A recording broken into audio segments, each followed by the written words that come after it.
అదేవిధంగా మారపల్లి గ్రామ ప్రజలు ఈ గ్రామంలో పాదయాత్ర చేసినప్పుడు ఒకటే అడిగారు, మేము వర్షం వస్తే వేలాది రూపాయలు బయటికి మోసుకుంటాకి పనులు మోసుకుంటా కూడా డబ్బులు ఖర్చు అవుతున్నాయి. నిజంగా బయటికి రావడానికి దారి లేక చాలా పంట మునిగిపోయింది.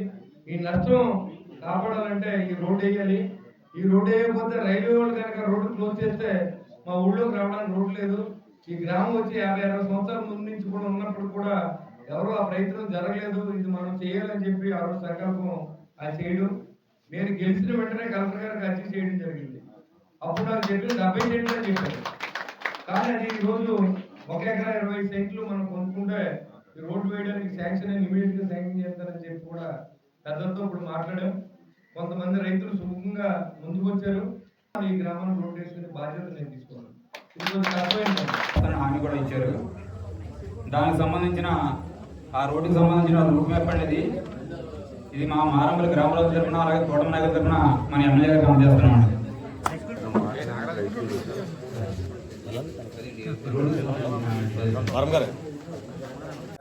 మేము మీ పొలం మాకు ఏమైనా అవసరమే, మీరు ఎవరో నాకు తెలియదు. నేను అనేది ఏంటంటే ఇప్పుడు ఇక్కడ ఉన్న పరిస్థితుల్లో మీరు కొంచెం లెక్క ఉంటే అవతల చౌదరి సగం ఇస్తారన్నారు, సగం మీరు కూడా ఇచ్చారనుకోండి, ఎంక్వైరీ చేస్తాం, కంపల్సరీ ఎంక్వైరీ పెడతాం ఇప్పుడు ఎలాగా. కానీ మేమేంటంటే మీకు చెప్పాలి.